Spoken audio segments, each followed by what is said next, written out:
Ball post-draft edition, Brent. I'm your host, David Pollack. Brent Rollins joins me as always. I think the draft is always so fun, Brent, because all the celebration, all the moments, but we always get something funny. That's what I love about the draft, and I love the reactions. Even as petty as this, Brent, I love the commissioner getting booed every year. And I know that's so stupid, but like, because he's kind of embraced it and he's kind of got like this WWE thing to it. And like, he doesn't really get his feelings hurt. So like his bank account, he's like, my bank account's okay.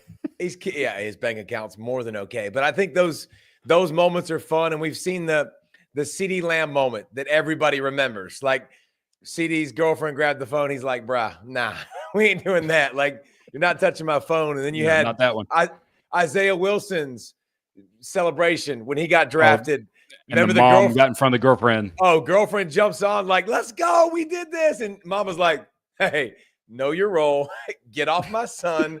I started this. You joined in. That was Russell Wilson's girlfriend going bananas. You remember she was like crazy faced, going nuts. Well, this year we had, was it Shuck that had the dog that was jumping up, and I think it was him, right? I think so too. It was one of the QBs, but the dog was jumping up and down like crazy. And I know exactly what that's like. Anytime things like that happen at our house, the dog jumps up and gets going crazy. So, Gracie, it was good stuff. Gracie gets all over the place. But yeah, I mean, those moments are never forgotten. And then Kelvin Banks Jr. Decided to add his own moment to it, which was he got drafted, and apparently his son did not like the Saints because his son's sitting in the lap of mom. He got picked with the 9th pick, and he just literally turns over and just throws up right on camera, just like nonchalant side, just lets it rip. Apparently, I mean, the Houdats, he was not excited about being a Houdat, being a Saint. No. So how much did you watch? Because I know we talked about that beforehand. How much did you actually sit there watch? I didn't watch a ton as much as I followed it on social media. You know, I was at a basketball tournament, and at the basketball tournament, I was watching it, and I think the Shedeur thing became a thing. So everybody, I mean, I kept paying attention to that because it was kind of like Rory McIlroy. It got to a point where I was like, man, please draft the kid. Like I want to see him. You know, I felt bad. I wanted to see him find a home, but I watched the first round a good bit, and that's where I saw my favorite quotes of the draft, by the way. That's where we go right into the next thing, because every year I love listening to them. Yeah. Like, because there's so much emotion, Brent. Like, it's kind of overwhelming when it hits you because you don't expect it. Like, I'm big, I'm macho, like I'm used to being interviewed, but then all of a sudden you just made your dream come true. And mine was since I was like 4 years old. I remember telling everybody. And then all of a sudden it's like, holy cow, like I just got drafted. And Will Campbell stuck out to me. I mean, his right away when his emotion was awesome. That was cool to see from him, from a player, just that it means that much and it matters that much. But then he says, they're like, how much are you going to fight for Drake May? And he was like, I'm going to fight and die to protect him. And I was like, and then Drake May tweeted it and it was like, that's my guy. Sold. I mean, are you kidding me? Like, in every Patriot fan, he talked about the logo and how much it meant. And that was a quote that I was like, that's a good way to start it off on the footing. But nobody beats my man, Gray Zabel. Winner, chicken dinner. Brent, tell me if it gets better than this. So, Gray, you just got drafted in the first round. What's next for you? And I quote, probably going to start diving into these Busch Lights.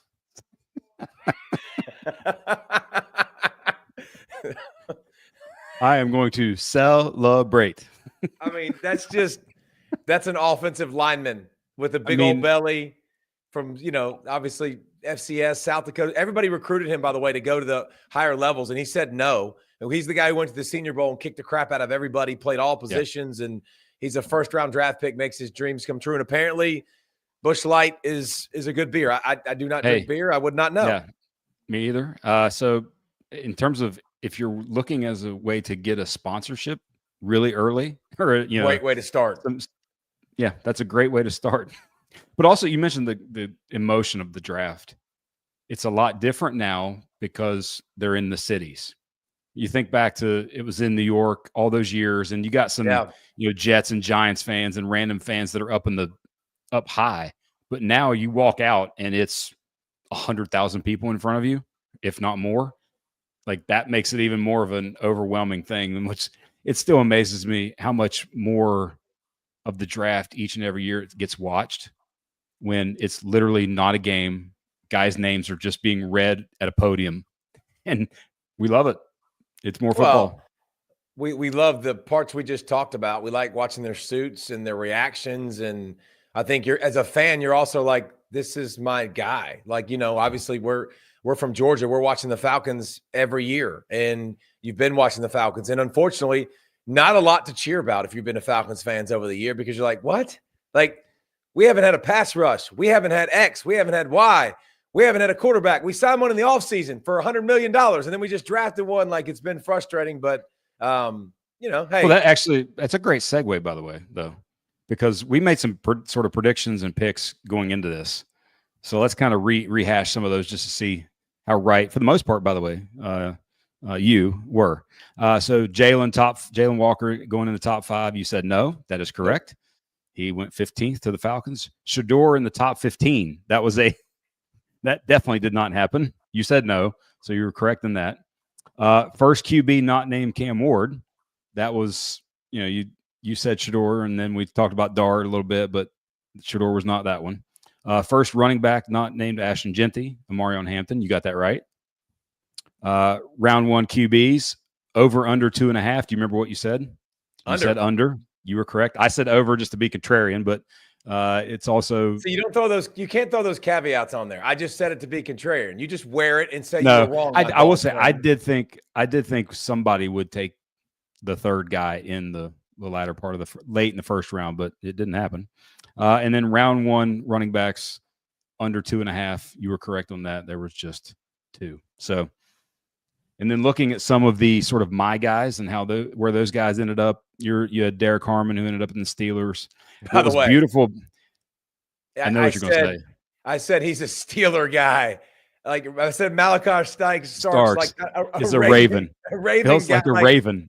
Well, those people are just. It's always interesting. Like it's amazing to watch the draft, and you watch the fits, and you watch the personalities of people drafting, and a lot of times it doesn't change, man. Like it sticks pretty consistent, and the characteristics are pretty consistent. Listen, it's also why there's not a big splash sometimes, and there's not a lot of fanfare.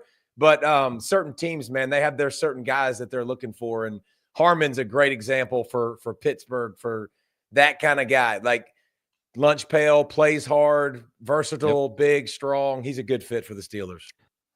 Tyler Booker went 12th to the Cowboys. Walter Nolan, another one of your guys, was 16th, which, by the way, is interesting because you got Jalen Walker 15, Walter Nolan 16, and then Shamar Stewart went 17. 3 defenders, kind of similar, but no. And then the biggest one, though, Noel Williams, the corner out of Cal that you highlighted, went 85th to the Chiefs.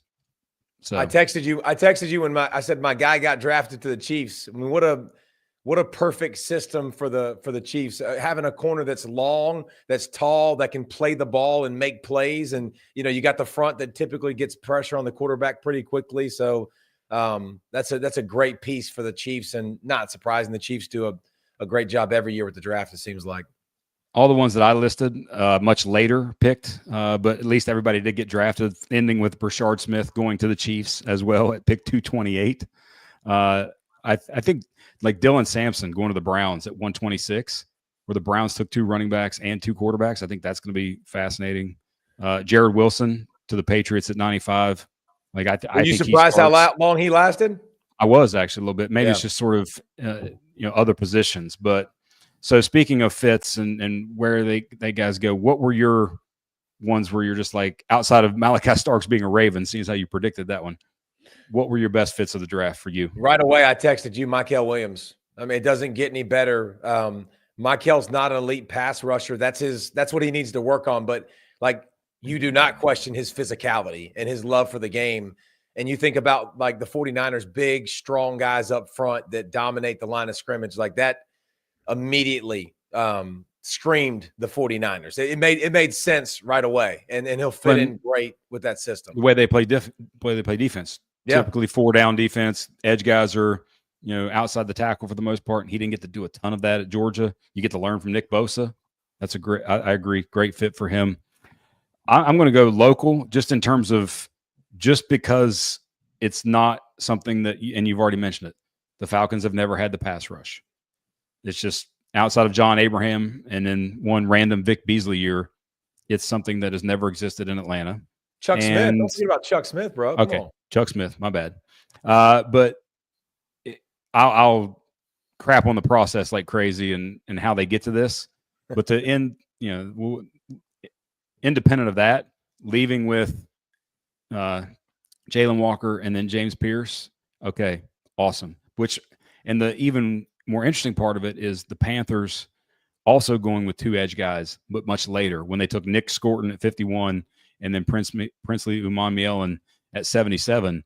Like Ballers. In your division, you took 2, they took 2, and you're going to be able to direct compare who got the better sort of value in that. But I think that was just best fits because of the need. And by the way, they talked about they're going to start Jalen Walker on the edge, as you should. They absolutely should. And James Pierce, like for people that don't realize, like he played at Tennessee, long, explosive, tall, like all the traits to be a top 10 pick. Like let's put it this way. If he didn't have the baggage off the field, he's a top 10 pick. Like he's that kind of good. Now, listen, they gave up a lot. They traded and gave up a first-round pick. First. Yeah, I mean, to get him, and that's who they targeted. But I'm just saying, like that guy, he is top 10 worthy, and Jalen Walker top 10 worthy. So you got 2 guys that you can scream off the edge that immediately can make your defense much better. You've been taking first-round tight ends and wide receivers for 65 years and a quarterback. So it was good to see them make an investment on defense. Is there any others that you had? Because I know one that I would think that you would highlight based upon just comments you've had all year. Let me see if I can guess. I have my guy written down, so I'll tell you if you're right. I think you're going to love. I thought you would love the Giants draft. Giants draft is fantastic. I definitely like the Giants draft. My next guy I had though was Caleb Johnson. Like I bragged about him, Brent, all year about Iowa, and I always got frustrated because he never got enough attention, and we talked about it all the time on C-Ball Get Ball, and it had a different name then, but now we're C-Ball Get Ball. And I thought he was one of the best. I think people looked at an Iowa running back and thought he was probably just a big bruiser. He is, but he's nimble. He has that great one cut. He can make you miss, forced a ton of missed tackles. And you talk about like a fit for the Steelers, like perfect. Najee Harris is gone. He goes to California. Warren, you've seen for years, is really, really good, but is he a lead guy? Caleb Johnson is perfect fit for the Steelers. I love who he is as a player, and I think he'll be absolutely outstanding. Yeah, the Giants, when I mentioned, and I do agree that that's a great pick for them, and especially when they got him at 83rd pick.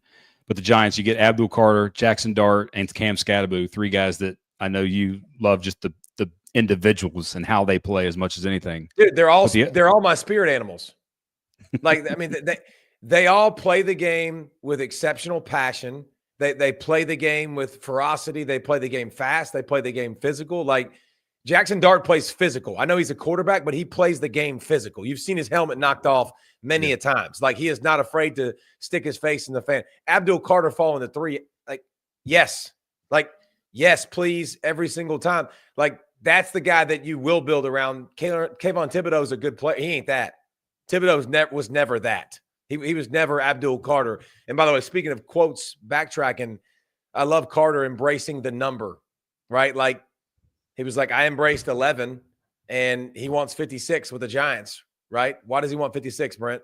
LT, Lawrence Taylor, like one of the greatest to ever do it. Like, and people say, okay, that's adding pressure. Why would you do that? Yeah. Like, I don't think he worries about that, which is cool. But you're right. I mean, those are guys that they're ball players, man. Like they are absolute ballers. Some other interesting ones. I like the Texans, by the way, taking both Iowa State wide receivers, not just one. They took both Higgins and Newell. The Ravens getting Mike Green at 49. I thought that was we did the pass rush rankings, edge rankings. The only reason Mike Green fell, Brent, was because he didn't play for a big school. I mean, he didn't play. But you talk about a guy that's going to go be successful in that system. It's going to be he's a character fit because he loves ball. He plays his ace off, and he's going to go get sacks in a great system. Like, very good fit. The other one for me, though, is Tyler Warren going to the Colts, because when you think about their offense with Anthony Richardson, Daniel Jones, and by the way, also Riley Leonard now as in their QB room, Jonathan Taylor, and then Warren, like single wing to death, QB run game, be the most interesting offense in the NFL, go old school, like 2 QB systems, whatever you want to do, they can do it and have fun with it. Because of Warren being there in Indianapolis. Got drafted before him? No, because of where. Like, to me, I bet Ben Johnson saw Colston Loveland as his Sam Laporta versus Warren being a different sort of version of that. He's right. But I bet he looked at it and said, okay, this guy fits what I want to do more so than what Warren wants to do. But also, like, you think about the Bears, they took Luther Burden early in the second. Like, they've loaded up on weapons for Caleb Williams. They have a new head coach. It's time to sort of put up or shut up with him.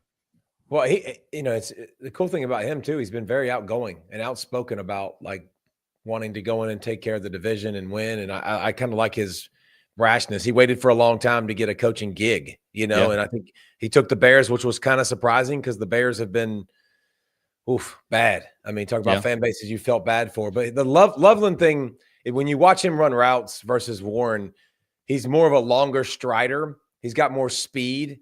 And you think about Johnson's offense, it's like those over routes where he can run away from people. I see Loveland's size and speed and ability to separate a little bit. I see it a little better than Warren's. Listen, Warren is a baller though. Like after the catch, Warren all day, breaking tackles and vision and turning into a running back. So it'll be interesting to watch, Warren and Loveland's career, compare those two together. And I mean, Warren, I will admit, like the quarterback play for him, the Colts have been pretty disastrous for a while now. Actually, Gardner Minshew wasn't bad. I apologize. Gardner Minshew was pretty good. But what we've seen so far to start his career with the Colts.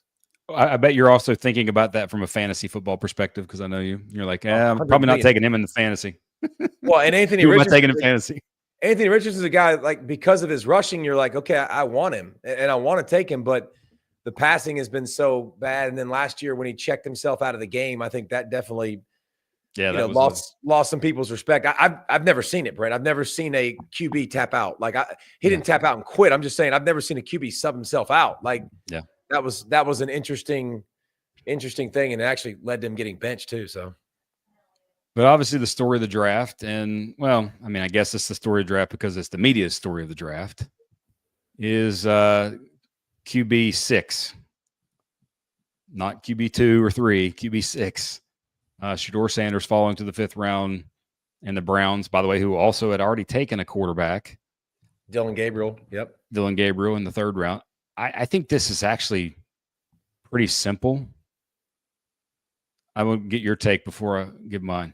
Well, why do you think he fell? Why was it justified? All the issues. You're saying it's simple because it's a value pick at that point for the Browns. That's what I say. No, simple is in terms of why he's there, why he's picked there versus 33rd, or 24th.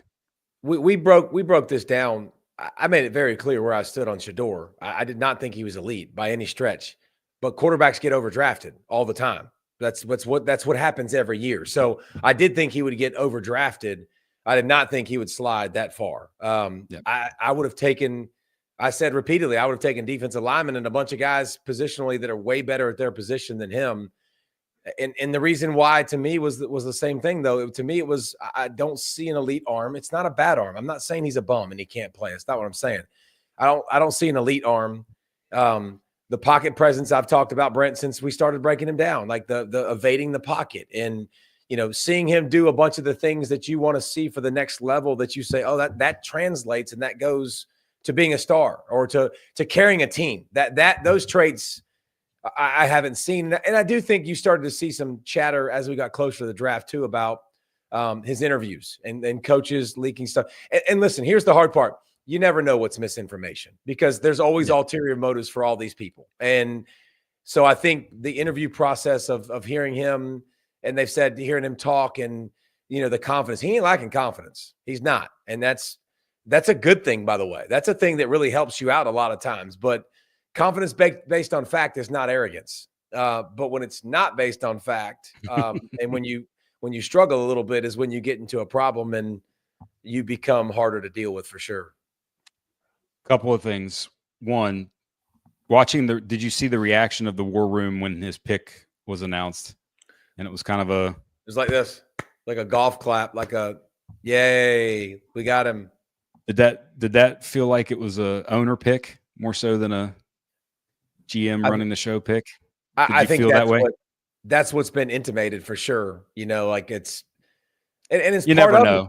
You never know the timing too when they're showing those screens and all that sort of stuff. So, but still, Shedeur and the whole saga that comes with it is there's going to be, listen, he's filming everything, right? Like, and there's social media that's going to come with it and attention. I think listen, that absolutely will turn some people off. And that's okay. Like that's all right if you don't want to deal with certain things, that's why you run your franchise and it's your prerogative of how you want to run it. And I do think that affects you. Everything about your personality is taken into account. Everything. You are overanalyzed and scrutinized about the dumbest things in the world. Like I told you some of the questions I got asked, Brent. Like we took your teammate with a top 10 pick 2 years ago in the draft. He was one of the laziest players I've ever seen. One group asked me that. I'm like, well, did you watch him practice? Did you watch him play? He was lazy in college. Like, what you want me to say, dude? How do I know you love football? Well, watch my tape. And so they'll kind of push the buttons and try to see what you're about. And here's another thing. These QBs, man, when you go into these rooms with these GMs and these coaches, the QB position is unlike any position. Your ace is going on the board and you are going to draw stuff up. And I want to know what you know. Like, and I'll tell you this from watching, Dion and them before they got to Colorado. I was asked to do a tape on College Game Day of their offense. Like break down their offense and give me the highlights and why it's so great. I literally, this is not a lie, Brent. I went to our producer. I'm like, I can't do a tape and tell you why this is great. It's not great.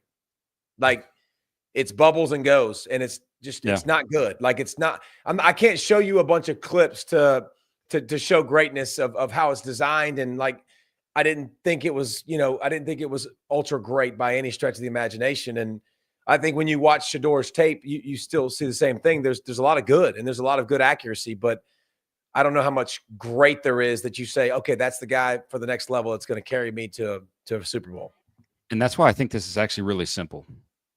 Did the league view him as a starting caliber quarterback based upon the tape? I think the answer is no. They did not, because the teams that needed starters didn't take him early. And if you're going to be a starter, they're going to take you early at some point. And we're going to look at kind of QBs and based on the college. I got to get this first too, though. I got to get your Mel Kiper take. So I avoided all of that. One, I didn't turn that channel on specifically the entirety of the time. Okay. I'd rather watch Daniel Jeremiah because he's a podcast alum. So I watched and he's him. Unbelievable. He's unbelievable. Right. I mean, he's just so good at what he does. So, and then I avoided all the Mel clips on social media just because I could see that it was overflowing and almost the vitriol there. It was almost just anger in a way. It seemed like it was strange. So I avoided it.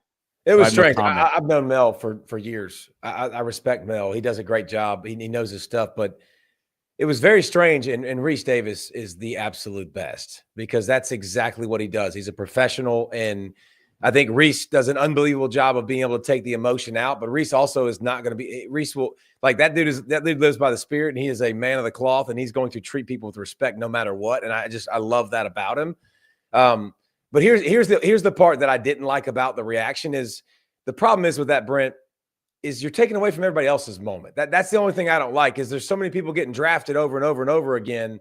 And you kind of miss their moment because you're having a 5, 6, 7 minute debate while people are getting picked about other things that aren't pertaining to that. And, obviously the shows are the shows and they're going to do what they do. But, you miss moments like that I feel like you want to give everybody kind of as much shine as they deserve for their big moment.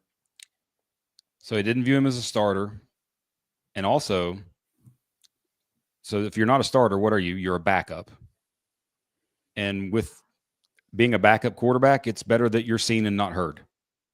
And quite frankly, there's a lot of stuff that comes with having him. And I mean, the draft in and of itself showed that there's a lot of media extra stuff that comes with him and his dad and everything. And there's nothing, and it's not as bad, but as a franchise, I could see all these franchises being like, yeah, I'd rather not deal with it. That's the best way. That's the best thing I've heard saying it, because it is like, if you're not a starter, which is apparent the way the NFL viewed him, like we said, like that's apparent. And I'd agree. I don't think he's a superstar. He's a starter that you're going to build your franchise around. Say, I'm going to go win a Super Bowl. That becomes your backup, and that becomes a big distraction. Right, wrong, indifferent. The name Sanders as a backup QB is going to carry weight. It's going to matter. And then, so who has the capacity and want to deal with that as you continue to develop and grow? That's probably why, more than anything, he's sitting there and it's continuing to go, because I think most people would be like, okay, I see the accuracy. I can build with that. Maybe I can get it better. I can get the pocket presence better, but the other stuff is a part of it. And right, wrong, and different, him as a backup would be something that everybody that drafted him definitely had to consider. Two last things on that, and then we'll move on to the next thing. One is the consistency of the message with the interview and how he handled anything and everything at the combine and the workouts. The consistency of him sort of avoiding that versus just being like, if he would have been the entirety of the time, I'll do whatever. I'll go throw whatever. I'll answer whatever questions you have. Ask me to do. I'm here. I want this. If that would have been how he handled it, you wouldn't have heard that. All the consistency, you heard that. Yeah. And two, in the end, the kid went to the best possible place he could have went. The Browns have had 23 quarterbacks in the last 10 years. Baker Mayfield's 4-year run is the longest. So why is that good? Because if he's a prove-it shot, that's the place. Deshaun's not going to play. Or it's a place that you're not going to ever win because you never had developed that position. And so how is that a good thing? Well, your coach has getting you the playoffs with 4 QBs. But it's just, to me, if there's an opportunity to play, like, that's a place where he could go and play and win the job and go compete and be like, hey, look, I'm going to do everything I'm supposed to, keep my mouth shut, grind, work. And when I get my time, I'm going to earn it and keep it. Well, and think about him now. Think about him. He trained with Cam Ward, coming out of college, and there's a bunch of stuff that people have continued to put online, and it showed the difference between Cam and Shedeur. And again, you're free to have whatever personality you want. And personalities, by the way, that's not something that always translates. Some people have great personalities that are loud. Dion was loud and vivacious and like had a over the top, and he was freaking awesome. Like Hall of Famer, one of the best to ever do it. But your quarterback spot can be a little bit different. And just the difference between him and Cam Ward. Cam Ward's like, I'm a football player. He's like, let's do it. And Shedeur was asking him on social, hey, let's do a song. He's like, I don't do songs. I do football. I don't do that. Like, I want to be a football player. And so different approaches, and Cam Ward went as the number 1 pick, and his reaction was cool too. Another guy, man, like just the visceral emotion, and like you could tell how much it meant to him. And his parents, like, mentioned his parents several times in that moment and things that they gave up. And that's a big thing that you're very cognizant of. So that was a cool moment for Cam as well. Very much so. He's an outlier in this realm, and we'll get to that in a little bit later too. Moving on, one of the things I had actually been looking at this because I knew it was happening, but with Dan Jackson, by the way, Dirty Dan Jackson, who wasn't even a walk-on, wasn't even asked to walk on at Georgia, literally showed up, and Kirby's like, hey, this guy wants to play football. Okay, sure. Earns his spot and earns playing time, and he got snaps on defense in the 2021 national championship, and he was the last player that got snaps in that game that was able to be drafted. And that now closes the book on that team. 31 of the 37 players who played on either offense or defense for Georgia in that game were drafted. 84% of the people who got snaps in the game. Crazy. So that's what I mean by it says regular snaps, offense or defense. By the way, there was another like 5 or 6 I think, that got snaps that played on special teams, younger guys and Camarda. But offense or defense, 31 out of 37. I tried to go. I didn't have enough time. I was looking back. I know Alabama's was like 75%, the 2017 Bama team of guys that got snaps in that national championship. LSU's was up there too. Clemson's wasn't as much. I looked at some of theirs real quick. That's just. And how about it's insane. Dan Jackson going to the Lions too? You talk about a great fit, like a Will. That's awesome. I mean, a Coach Campbell fit to a T, right? Like, we'll bite your kneecaps off. Like, we're gonna hit you in the mouth. He's physical. Like, when you watched them last year in the secondary, they got hurt. Dan Jackson's a guy that's going to play for 10 years. He's probably going to be a special teams guy. Yep. But he's also going to be a guy that you can put in the lineup, and he's going to give you everything you have. He's going to be where he's supposed to be. He's going to be physical. He's going to make plays. He's not going to be an all-pro, but it's just such a great fit, a great system, and it's a great story. And by the way, with the rule changes possibly coming, these are the guys that we miss. I mean, it's a guy that doesn't get to walk on at places and go have these storied careers because we're trying to get rid of walk-ons in college football, which is another thing I hate, but that's okay. I know we've seen this in practice, both practice meetings, all that stuff. Kirby reminds those guys all the time, hey, what's the minimum salary if you play special teams? Just those special teams guys, all those kids know exactly how much that salary is and how much they can, get and be paid in the league, hang around. Future, bro. Yes. Next up, we had the tweet that we wanted that you had sent out earlier in the day. This player went too late in the NFL draft and got quite a bit of response. And so we're going to highlight some of those responses. And here's the thing. This had nothing to do with past. Like, we just had the draft. So you're thinking, you're this thinking weekend. Present. Like, I'm not smart enough to live like in the past, but like, you think present, and you immediately go look on there, and Daniel Patterson goes Tom Brady. I'm like, of course, and he's not wrong. Like, he's not wrong.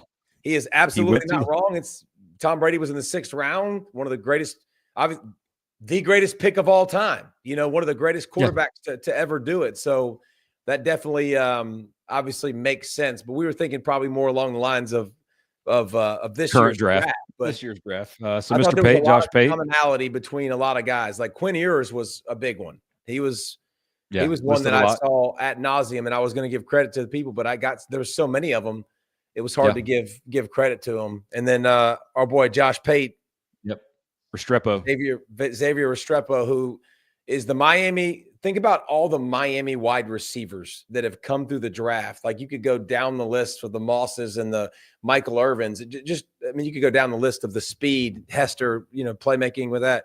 Xavier Restrepo leads them in total yards, receptions, and touchdowns in the history of Miami football. Like, that dude was a route running machine and a playmaking machine. He was focused. His hands, he catches just about everything you throw his way. So he's a guy that you're kind of like, why does he slip? Maybe not as athletic as people want him to be, but dude always got open and made plays. It's interesting if he would have tweaked the hammy and not run the bad 40 time that he did, would he have been drafted? Like, that's the fascinating what if, because he did. Some others that got a lot of mentions. Tez Johnson, who went 235 to Tampa. Will Howard. Why? Oh, yeah. I mean, it's the smallest guy in the draft. I mean, tiny, and didn't run that as fast as you thought he would. But I'm going to tell you this, bro. That sucker's got some Allen Iverson. I mean, he's snapping ankles. I mean, and again, Tez Johnson is a guy that had 0% the chance to ever play in the NFL 10 years ago. 0%. Yeah. But the game is totally different than it's been. And because of the rules of you can't hit people and you can't be as physical, like, that changes for guys that are smaller, and guys like that can run routes and get open, man. It'll be interesting to watch him, because that dude is that you could play touch football on an elevator, Brent, and lose to him. Like, that's how freaking quick he is. So Will Howard was another that got a lot of mentions. Will Johnson was one that got a decent amount of mentions. The corner out of Michigan, who fell to 47, which is not the worst thing, but he was looked at as kind of a top 5 guy, especially after his freshman year. And then Dan Jackson was another that got a ton of mentions. What about Cam Scatterboot? He got a bunch. I mean, I did see a good bit of those. I saw a bunch of Cams, and people, it's interesting the stigma that goes with certain players. Cam I mean, if you watch him as a running back, Brent, like he's got the gifts. He's not Toby Gerhart. Yes. He's got vision. I would argue he's got a lot more quickness than Toby Gerhart. He's got some physicality. We know that because he runs with the purpose, but he caught the ball out of the backfield. He's a guy that you wonder why he falls so far. The running back position obviously is not valued like it used to be, but he's a guy that could easily be a feature back, a guy in the NFL. Some of you go, how the heck did he fall so far being such a productive player? Well, this draft, I think, is one where you're going to look back because to me, even the grades and even some of the athletic trait part, it's not really like true separation where like first 2-round guys versus 4th-round guys, big gap. That gap is tiny. So this draft is going to be one where a lot of 4th-round guys end up being better players than guys taken in the 2nd and even 3rd round. But obviously, we kind of talk more so about college football than anything here. And I think this draft tells us a lot about college football moving forward, and really the current state of it. And number one to me is that the Power 4 and/or kind of basically the Power 2 is definitively a real thing. 223 of the 257 picks were from Power 4 schools. 86.7%. Almost the entire draft. 26 of the first 32 picks in the first round were SEC, Big Ten. And SEC. So I mean, listen, we've covered this, and this is why you feel like the AFC NFC split at some point happens, because there's such a big discrepancy when you go 79 picks from the SEC, 71 from the Big Ten, 42 from the ACC, 31 from the Big 12. Like there's a big drop off, and yep. So how this affects football moving forward, it'll be interesting. And then the Power 4, man, yeah, I mean the non-Power 4 is not. Get your own playoff. You're playing a different sport. The NFL is telling you that you're playing a different sport. Go get your own playoff. We've said that. We've said that for years. Here's the thing. Like, I think people would watch regardless. Like, I think it would be good to watch. You don't do it at the same time as the others, but nope. It's an interesting thought. But no, it's definitely clear that the top-heavy nature of college football. And listen, I'm not sure everybody loves the direction that college football has gone the last several years. Now, it's still fantastic. I mean, it's freaking awesome, and we're going to continue to watch it. But it is definitely heavy in certain areas, more so than the other.